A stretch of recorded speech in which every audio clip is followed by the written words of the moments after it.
It started with the shrill sound of shattering glass, followed by the echo of gasps. A well-dressed black woman stood frozen, her face a mask of calm fury, while the store manager shouted across the hall, "I told you already, we don't entertain loiterers."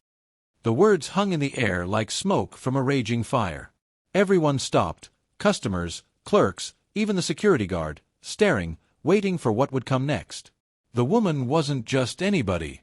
She was Cassandra Miles, the CEO and owner of Miles Diamonds, the very store she had just been thrown out of. Before we continue, if you are watching our video for the first time, please bless and support us by hitting that subscribe button, turn on your notification bell to get notified for more, share to friends. Where are you watching from? Please tell us in the comments. We love seeing how far our story goes. To our loyal viewers and 200+ subscribers, thank you for being part of our amazing journey. You fuel these stories. We appreciate you deeply. Cassandra didn't yell. She didn't push. She didn't even flinch. With quiet dignity, she picked up her black handbag from the floor, tossed there by a security guard on the manager's order, and adjusted her suit jacket.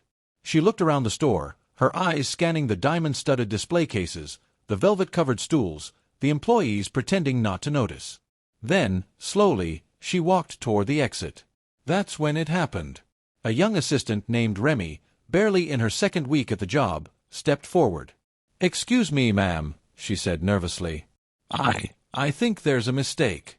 She's—" "Don't interfere," barked the manager, a heavy-set man in a too-tight blazer named Dean Wilcox. "Go sort the inventory, Remy. We don't need any of your opinions here." Cassandra paused at the doorway. Turned. "I assume you're the store manager?" she asked calmly. Dean gave a scoff.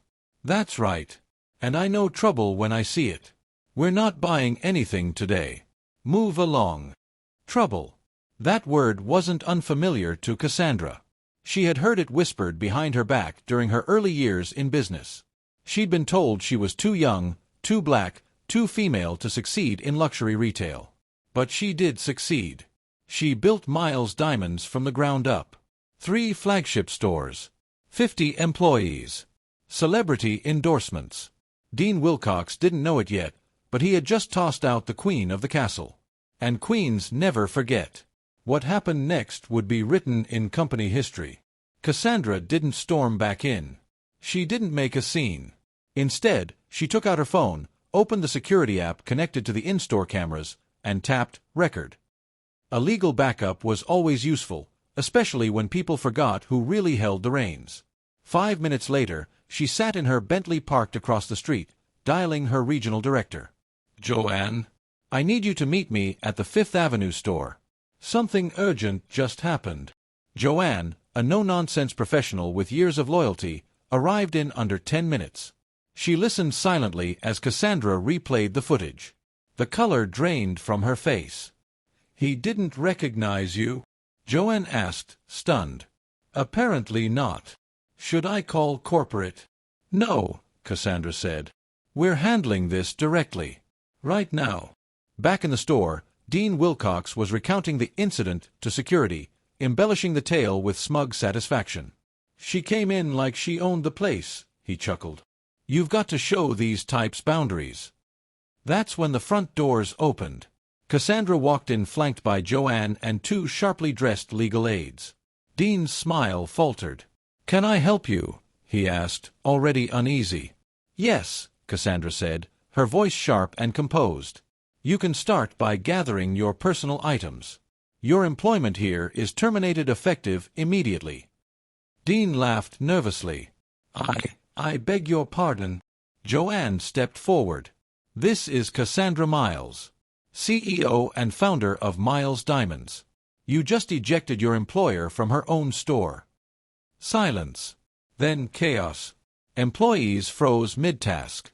Customers stared in disbelief. Remy dropped a tray of diamond bracelets. Dean went pale. "There must be some mistake," he muttered. "There is," Cassandra replied. "Hiring you." She turned to security. "Escort Mr. Wilcox out of the building." The guards hesitated, clearly confused. Joanne flashed her ID. "We're taking over this location. Any hesitation will be treated as insubordination." Dean tried to argue, but no one was listening. In under a minute, he was led out, babbling excuses. Cassandra watched with icy poise, then turned her attention to the staff. "Let this be a lesson," she began. "Respect is not based on how someone looks, what they wear, or how much they speak. It's about how you treat every single person who walks through that door. Anyone uncomfortable with that principle can consider this their final day too." A hush fell over the room. Then, Remy raised her hand. "Yes?" Cassandra asked. I knew who you were. I tried to stop him." Cassandra smiled gently. "And you will be promoted for it. Integrity counts, even when it's not easy." The following week, Miles Diamonds released a powerful campaign called Unseen Royalty, featuring real footage from the incident, anonymized for privacy, and narrated by Cassandra herself. The world reacted. Millions viewed it within hours.